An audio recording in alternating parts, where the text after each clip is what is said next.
On va essayer ça. Je crois que je vais faire en quartz tourmaline.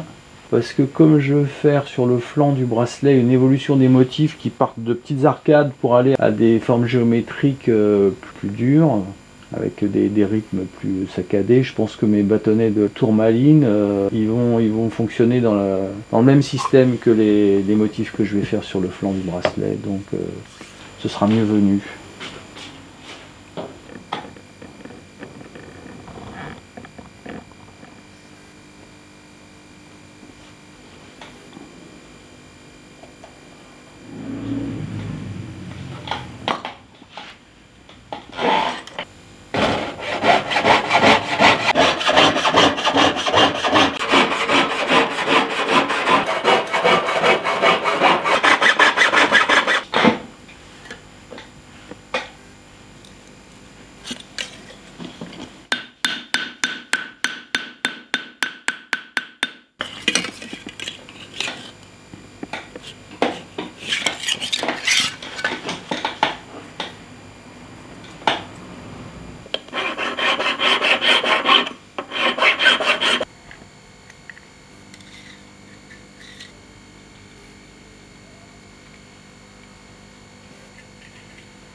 Voilà, je marque mon milieu parce qu'en fait, avec la bouterolle et le maillet, j'emboutis le bracelet en partant du milieu et en allant de plus en plus vers le bord. Un côté, l'autre. Alors en fait, je fais alternativement un tour et un tour. Un tour côté ondulé, un tour côté droit. Après, j'écarte ma bouterolle dessous, ici, un tour côté ondulé, un tour côté droit. Puis au bord, en fait, je fais en 4 ou 5 tours. Voilà. Et donc, d'avoir le centre, ça me permet d'évaluer où j'en suis dans mes spires plus facilement. Et surtout, de placer le premier rang, quoi. Parce que le premier rang, il faut qu'il soit, si possible, au centre. Voilà. Sinon, on n'obtient pas un galbe rond. Là, par exemple, on voit qu'il y a de la bosse ici, de la bosse là, et que là, c'est d'un peu creux. Ça n'a pas été tout à fait assez repris. Hein.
Déjà, j'ai jamais fait que des formes convexes ou des formes concaves ou des cannelures.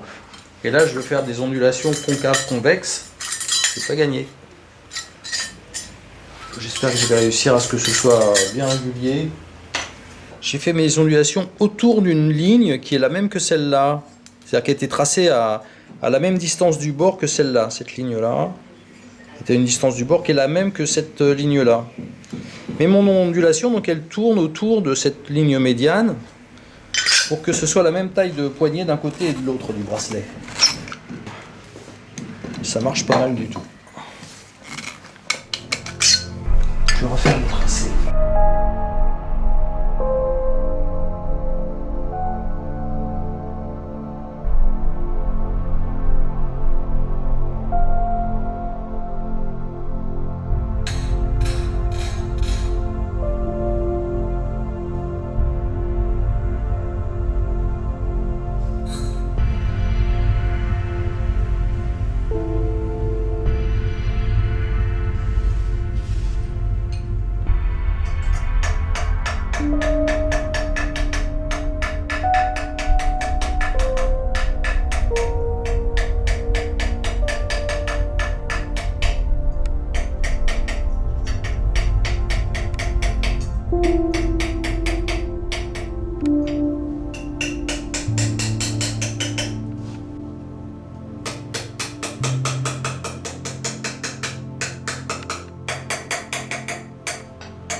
Je vais pas faire de l'ondulation vague comme ce que j'avais imaginé de faire d'abord. Je vais faire des parcelles et séparées par des cannelures. Il va y avoir des bombées, des creux, mais il y aura des frontières dessinées. Plus une grande cannelure tout du long.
va pas comme je veux. Ça ne va pas facilement du tout.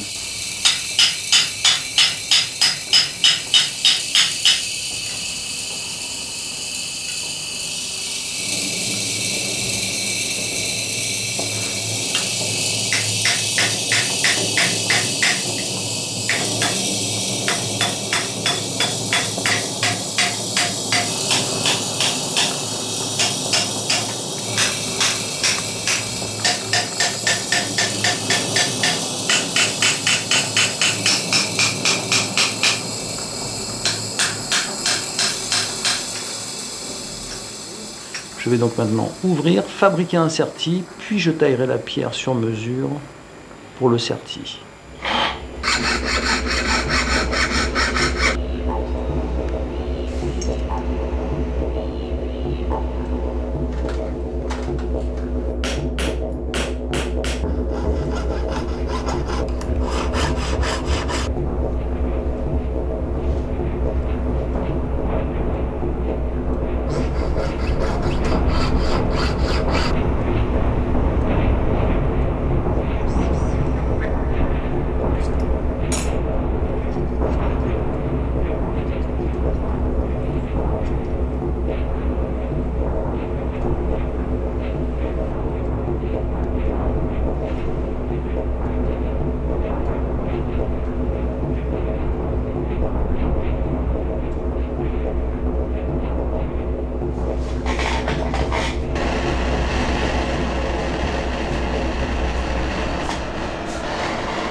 On va aller tailler une pierre maintenant.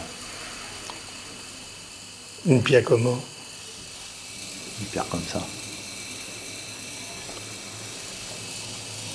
Quelle matière? Bon, je vais prendre du quartz tourmaline finalement. Quartz avec des bâtonnets noirs dedans. C'est beau, c'est spatial. Après, il faudra que je coupe là, mais je sais pas comment. Peut-être partir d'ici, là, en suivant, en étant propulsé par cette courbe-là. Peut-être en courbe comme ça. Ou droit, je sais pas. Quand il y aura la pierre, j'aurai une image plus précise, alors je ferai ma coupe en fonction de ce que je verrai. Là, j'ai les tourmalines qui viennent ici, là, en faisceau, comme ça. Je vais placer le faisceau dans l'angle droit.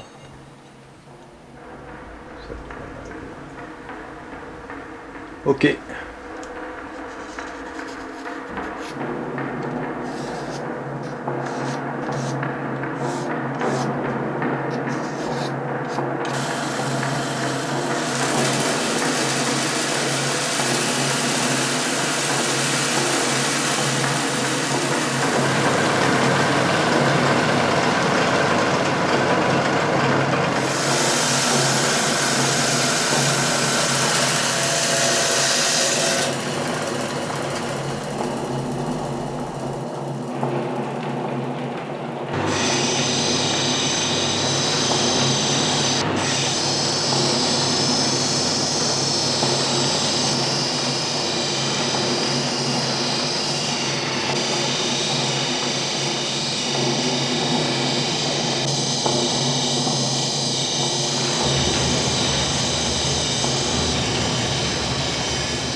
La pierre est prête là, hein, dans son serti.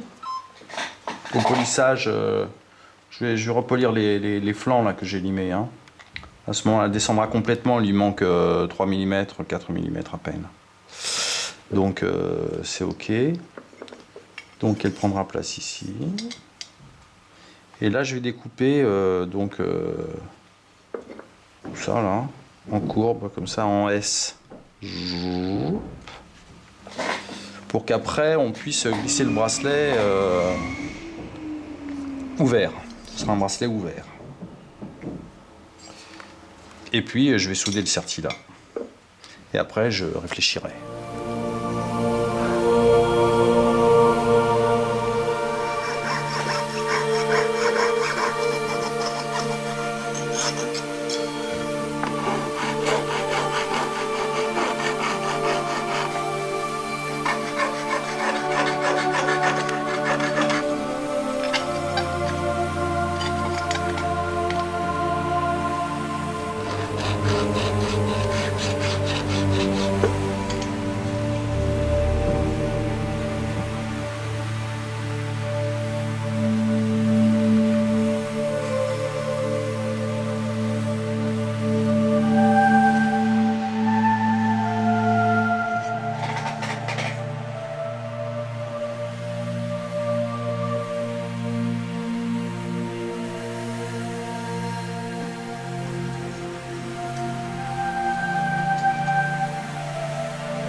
Par exemple, il est possible que ça vaille le coup de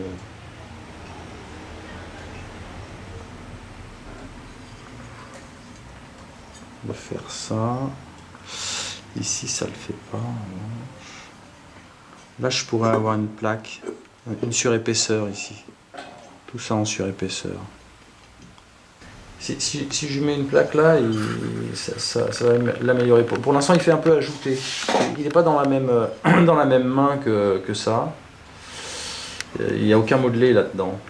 Là, il y a une telle ondulation que même en étant lisse, ça fonctionne bien avec le reste. C'est peut-être ici que je pourrais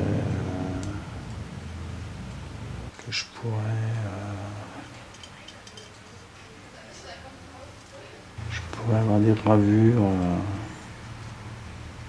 qui reprennent un peu les bâtonnets de tourmaline qu'il y a dans la pierre.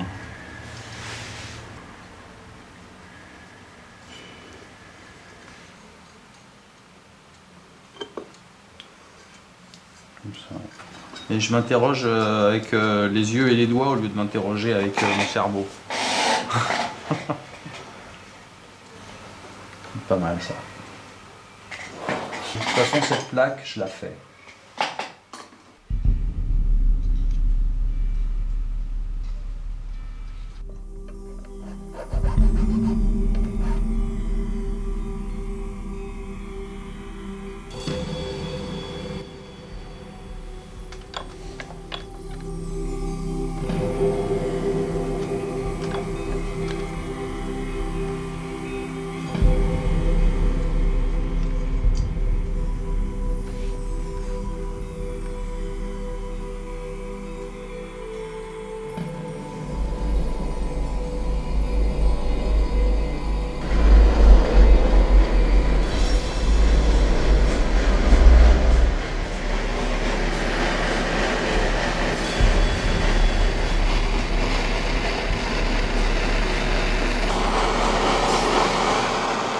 Là, je régularise le fond de mes médaillons pour que les courbes soient régulières dans chaque médaillon.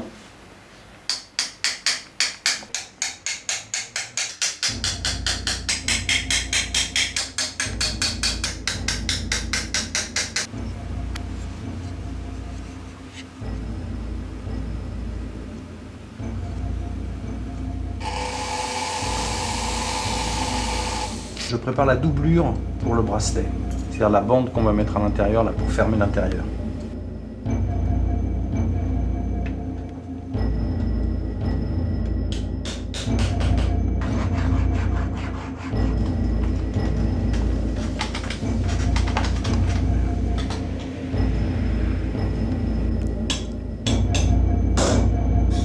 Je signe et je poinçonne.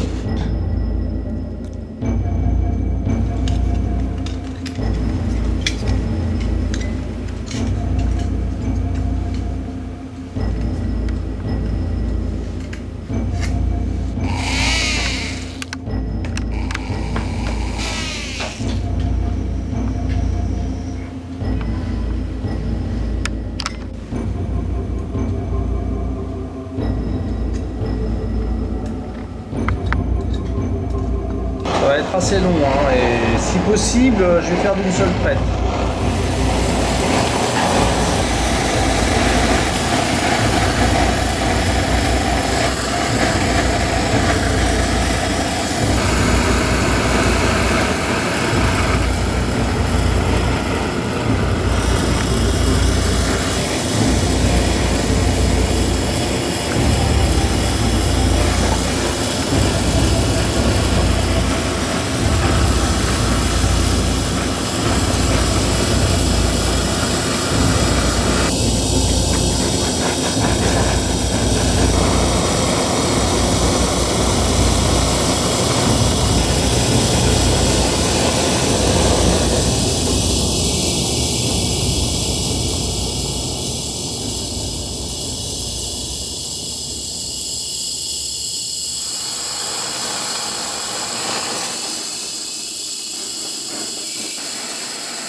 Je vais nettoyer un petit peu, là, enlever la tôle qui dépasse de beaucoup. Et puis après, je vais refaire les points de soudure manquants. C'est une soudure qui a été un peu douloureuse à faire, et qui n'est pas sortie bien fluide, bien d'un trait, donc il y a des points. Ici, c'est pas soudé, il faut que je reprenne. Et après, pour ce qui est de la construction, ce sera fini. Je vais donc graver encore. Je vais graver tout le bras là qui vient enrober, enserrer la pierre, ce bras là. Et je vais faire descendre mes gravures jusque par ici à peu près, pas plus. Du coup, la pierre sera vraiment embrassée par toute la partie basse du bracelet. Voilà. Après, mes médaillons seront noirs. Allez, action. Donc il faut supprimer par l'image toute la surface oxydée. Pour qu'il ait un beau blanc argent. Sinon il a un blanc argent oxydé qui n'est pas aussi bon. J'aime beaucoup ce bord-là. C'est la première fois que je fais un bord comme ça. Je le trouve très beau, j'aime beaucoup ce bord. On dirait un coquillage. Je vais réutiliser. Hein.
Voilà, la création du bijou est finie.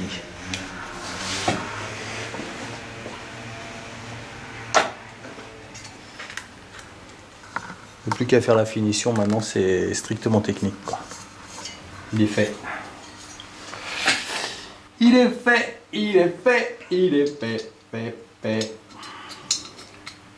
Maintenant que le bracelet est construit, ben on va attaquer la finition, qui commence par un limage général de toutes les parties qui seront polies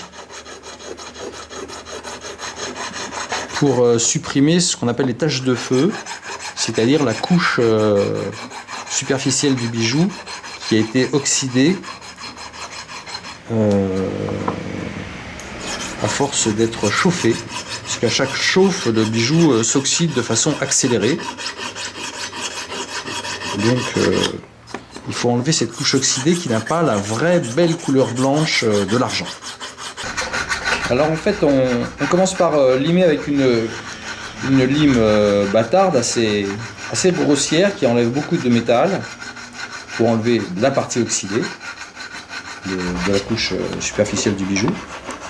Et après on repasse avec des limes plus fines pour supprimer les rayures de la première lime.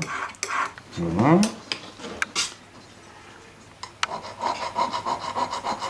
Puis encore une lime un peu plus fine pour supprimer les rayures de la deuxième lime. Et après on pourra émeriser très très fin avant de faire le polissage.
On va passer au polissage et les taches de feu les plus récalcitrantes vont apparaître. Et donc il va falloir reprendre à la lime grossière, à la lime bâtarde, puis à la lime moyenne et à la fine. Mais c'est pas un fini achevé encore. Voilà, tu les vois les taches de feu là. Tu vois les zones de couleur marron? Le marron, tu le vois le marron, je pense. Voilà. Donc il va vraiment falloir refaire du limage là.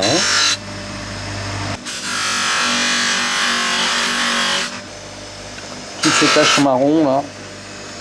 Partout, il y en a. Dans toute la zone centrale. Tout ça va falloir le reprendre.